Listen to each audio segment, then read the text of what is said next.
leadership feels like standing on a cliff.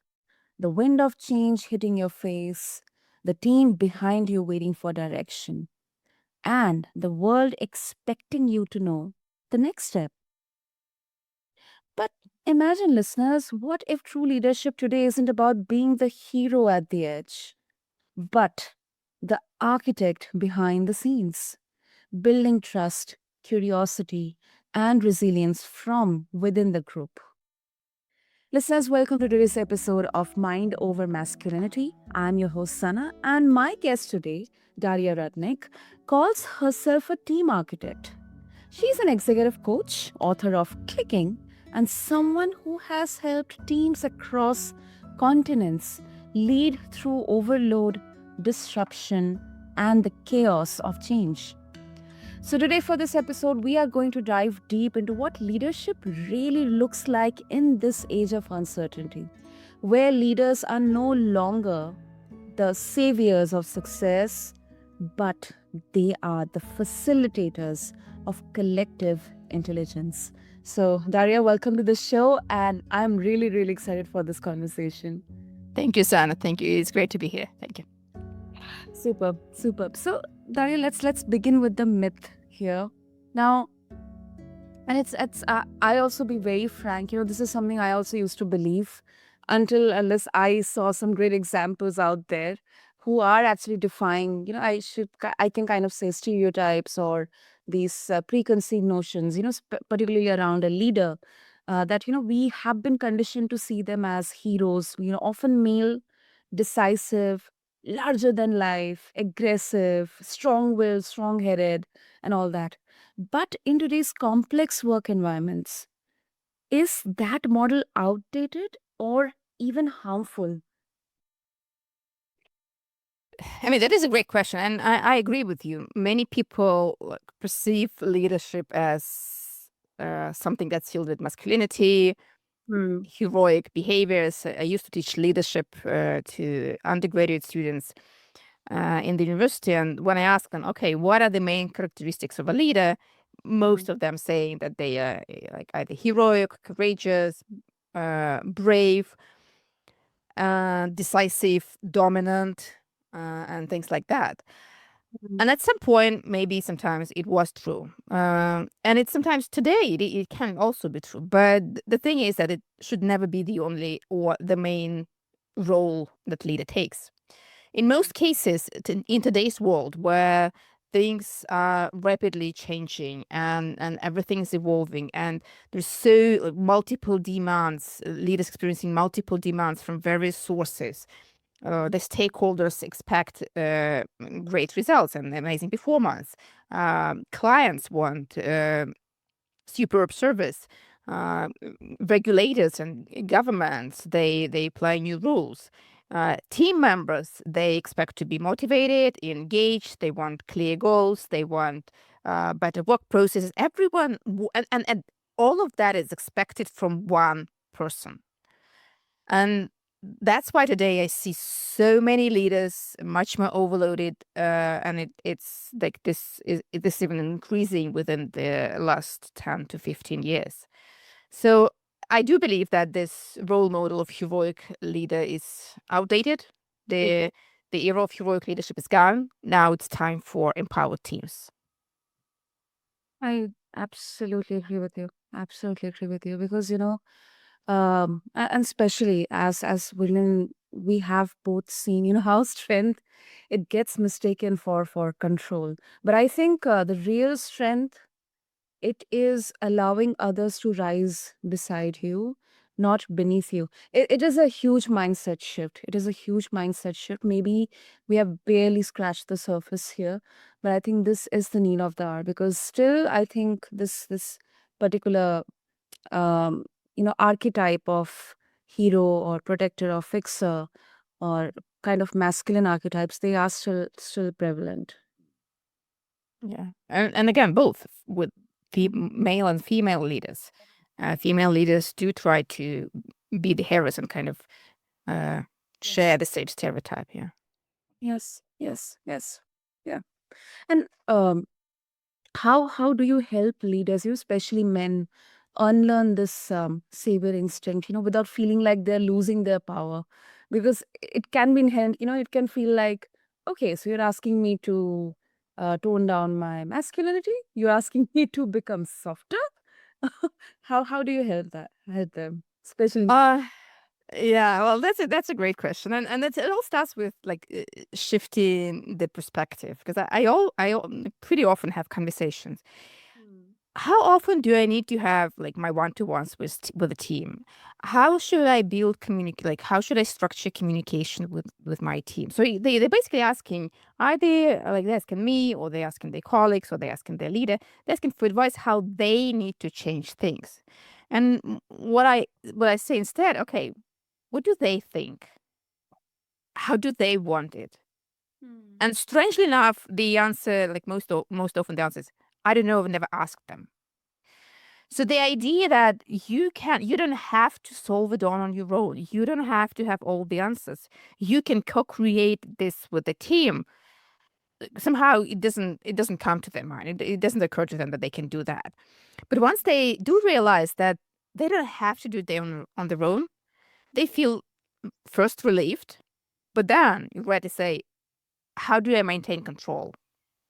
So Mm. the next question is, okay, if I let go of too many things, how am I still a manager? How am I still in control? Because, well, the demands from the top, they're still there. I mean, they still need to produce, like, to show results. They still need to show performance. If everything is up to the team, how do I do that? And again, while you delegate decision making or communication channel, while you delegate this to your team, you don't delegate it all at once. It's a constant loops of communication and feedback within the team on how you work together. So if you feel like you can give a small piece of I don't know, decision making to your team members, see how it goes, and then add some more, and then add some more until you feel comfortable and they feel comfortable. So it's not a shift that like a drastic shift when you change everything at once. Take slow steps, see what's working for you, see what's working for your team, ask for some reports, ask for some feedback, for some status updates, whatever makes you feel comfortable and in control of your work. Because your work is not to deliver results, your work is to ensure that the results are delivered. Exactly.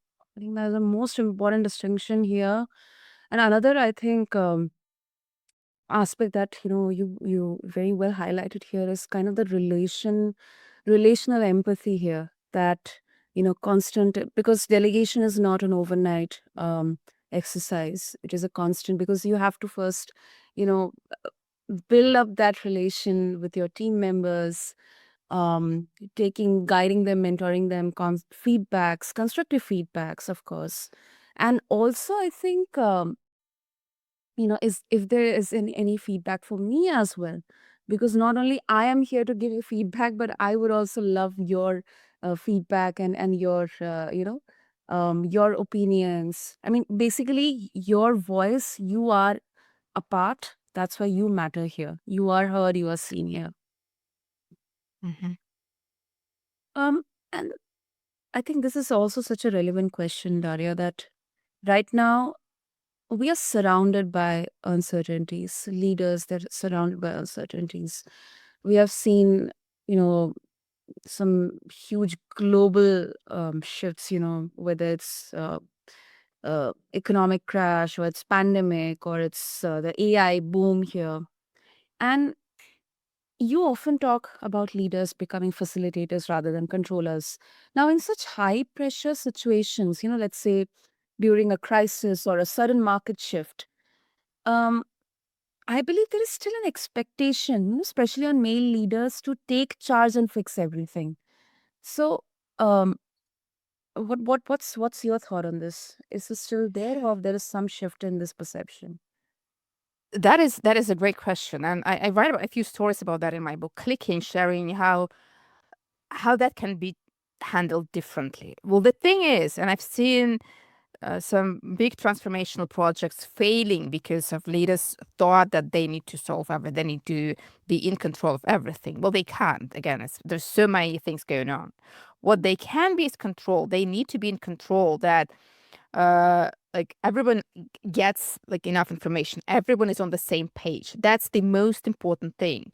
Everyone understands where we're going, why we're going there, and that there is a team or group of people or teams that are working towards that goal. The biggest mistake leaders make during major crisis situation or mergers and acquisitions, transformations is they don't come out to people. They don't say anything because they say, I have nothing new to say, or I don't have an answer. They have a question, I don't have an answer to this question. So instead of hiding and not say anything, when they do that, that creates rumors. When the next mistake that they make is they say, and they come out and say everything's fine. No, it's not. People know it's not fine. They start to think, okay, it's even worse than I thought before. So the rumors became more gloomy and, I mean, depressing.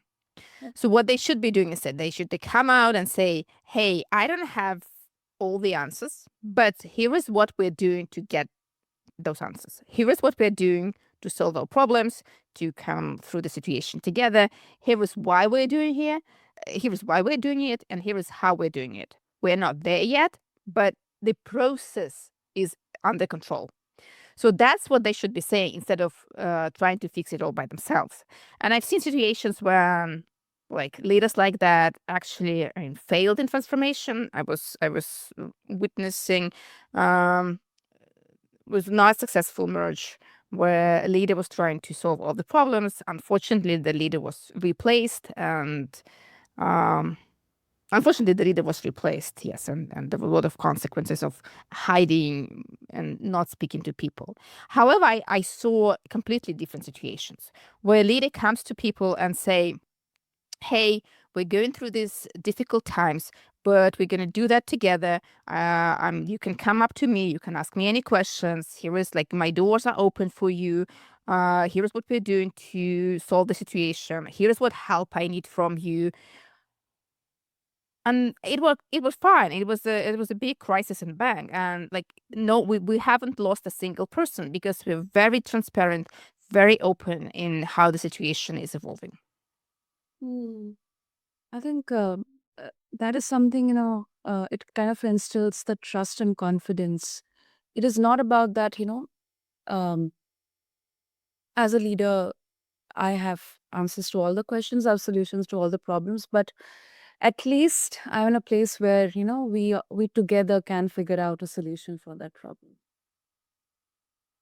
And that's where a team comes from. I mean, you obviously as a leader, you don't have all the answers, especially you don't have all the knowledge. I mean, finance, tech, law, so many things that you need to know. You don't have all the answers. And when you have a strong team that is collaboratively, that can make decisions together, you're much more quicker to find those answers and solutions. Exactly. Exactly. Um, um, Daria, because you have worked with so many people who are drowning in this um, crushing overload, do you think part of that comes from this? We kind of discussed it in the beginning, like this internalized masculine conditioning, like social conditioning or anything maybe from the childhood experiences that a leader must handle it all alone, that you cannot break down. You have to manage it everything yourself, and that is how you'll be strong. I mean, probably. I mean, look at the ancient Greek heroes. I mean, Mhm. Hercules, and they are single heroes working on their own, saving everyone on their own.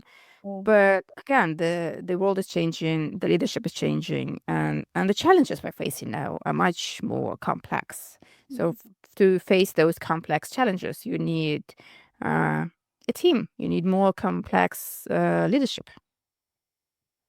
I agree. I agree.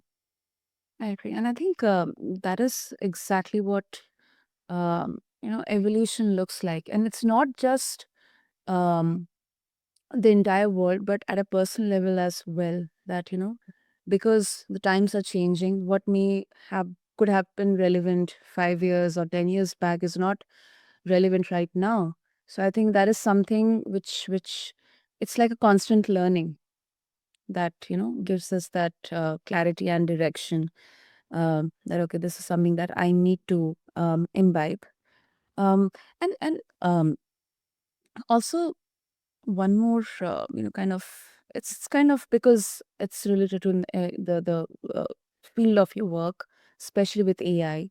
You talk about hybrid intelligence, like humans and AI amplifying each other. It's a beautiful thought, and I think uh, that is something which kind of keeps AI also in the positive light. But I also wonder, is that threatening the traditional masculine model for of leadership that thrives on being the smartest person in the room, or being the most dangerous person in the room? Uh, I'm a tech optimist and an AI enthusiast. I love exploring and kind of imagining and looking at the future. I see it Mhm. very positively. However, uh, the recent research tells us that you can guess like what other professions, what other roles would be replaced by AI. And it happens that there was a Harvard Business Review research, and that shows that managers are the ones who potentially can be replaced by AI. Yep, yep. Why?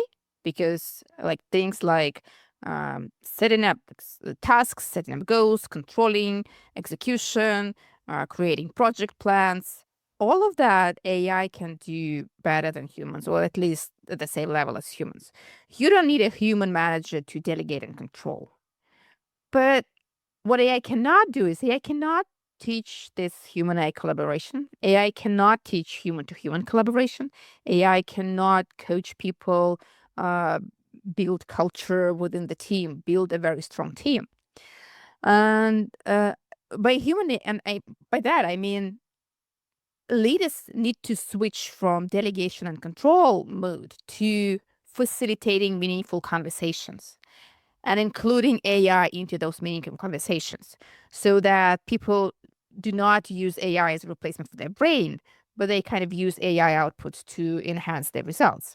And I'll tell you like an example of how some leaders do that. They get together with a team, and it's an QA team that's developing AI solutions for like to increase their productivity. And when they receive some AI output, they never use it as it is, or at least they never use it as it is at first. They always critically evaluate what it does. Does it fit their goal?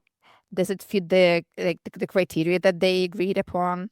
Does it, if it doesn't match those criteria, can we live with that? Can we not live with that? Do we need to change it somehow? Every significant AI output goes through human critical thinking. Sometimes it's one person analyzing the results of AI, sometimes it's a team discussion and it's a team collaboration.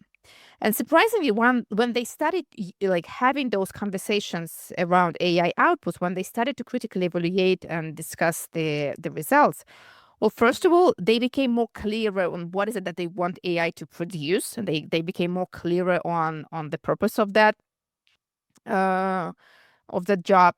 And the second, they started to understand each other better because they had more meaningful conversations. They made decisions together. They felt well like talking to each other together and discussing the results of their work. So that's what leaders need to be focusing on, and sort of again delegating, controlling, trying to solve everything. They need to start facilitating conversations and including AI outputs into these conversations to critically evaluate the AI outputs and not using them without applying your brain to it. Absolutely, absolutely. I think the what you mean is, leaders are facilitating for the teams to think for themselves, think, but of course with the more structured and focused help from the AI outputs.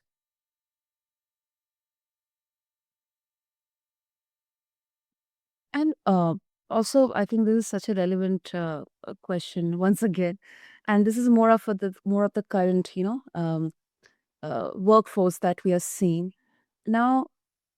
if we look at, specifically from the teen perspective, um, when it comes to generational Z or Gen Z, Daria, I believe Gen Z expects transparency, agency, and co-creation, not command and control, which I absolutely I'm really, really appreciating and admiring that. So when you talk about, teams that think for themselves, it like clicks with how they already work, collaborative, allergic to ego. But leaders who are raised in masculine led systems, they can feel exposed when they loosen the reins. And that's how this idea of generational gap or conflicting ideas of how a particular idea can be explored. So how do you coach them to shift from owning every decision to facilitating outcomes, without the org drifting or the metrics getting affected? That's a good question, and I mean I agree about the Gen Z, and the purpose and meaning is one of the critical parts for them. And to be honest, I mean for many people as well, the many leaders I coach, they're looking for meaning and purpose, and that's why like clear purpose is one of the first pillars of the click framework from my book Clicking on How to Build Self-Sufficient Teams. So you always start with purpose. And the way I coach leaders is, again, start with purpose. What is your purpose as a leader? And I had this conversation with one of the leaders, and he was chief financial officer for one of the fintech organizations. Yeah. And he was thinking and said, you know what? Like, my purpose as a leader is to make sure people grow at work, is Mhm. helping them grow. And there are a lot like there are a lot of meaning in that because he means like growing in their profession, growing in like aware, being more aware of their strengths and their limitations, grow in their career, grow in their communication skills. There are lots of different ways leaders can help people and teams grow. But again, the biggest shift is when you see your purpose not as someone who moves things forward by your own force or strength, but is someone who helps people grow, and that is the best result you can get. Hmm. And I think this is not softness because what you said, I see this as a move from this performance, masculinity, like prove, protect, or control, to kind of, a partnership leadership. Like, we are defining intent, we are setting guardrails, and we are letting people ship. And it's like, when leaders, they stop being the center of gravity, uh, teams, they start, to have their own orbits, to have their own paths, their purpose instead of ego. And I think that's not softness at all. It is, operational clarity. Super, superb. So, Daria, before we wrap up, if listeners they would like to connect with you, and they would also like to share their thoughts about this conversation with you and get to access all your resources, what will be the best medium? Well, I'm very open to connecting on LinkedIn. Like you can send me a connection request, send me a direct message. You can also find more information on my website, dariarudnik.com. And on that website, you can also find some downloadable resources for building strong teams, like team maturity questionnaire and AI reliant self-assessment and others. And of course, I encourage you to read my book about building self-sufficient teams, Clicking, which is available on Amazon. Super. Listeners, what I'll do for all of you is I'll have all these details mentioned in the show notes. So just go and check out Taria's book, Clicking, connect with her. And I think before we wrap up, I think i- the more we talk about leadership, listeners, the more I realize that it is not a job title, it is a mirror. And right now, that mirror is reflecting back some uncomfortable truths about how we look at strength, success, or even masculinity at work. And I think maybe this is our call to evolve the narrative. from this alpha mindset to the adaptive one, from heroism to harmony. Because the future of leadership won't belong to those who dominate the room, it will belong to those who can listen, integrate, and co create within it. So, Daria, thank you so much for giving us this new perspective. Um, I think it is very, very evident that leadership isn't about standing taller than your team. Thank you so Thank you, much. Sana. Thank you. It was a great conversation. I'm honored to be here. Thank you. Superb, superb. And listeners, thank you so much for tuning into Mind Over Masculinity. If today's conversation has hit something in you, whether you lead a team or a business or even just your own healing, maybe ask yourself, am I leading to prove or am I leading to empower? That's the shift. That's the evolution. And honestly, that's what clicking looks like. Keep listening to Mind Over Masculinity. Until then, this is your host, Sana, signing off. Thank you.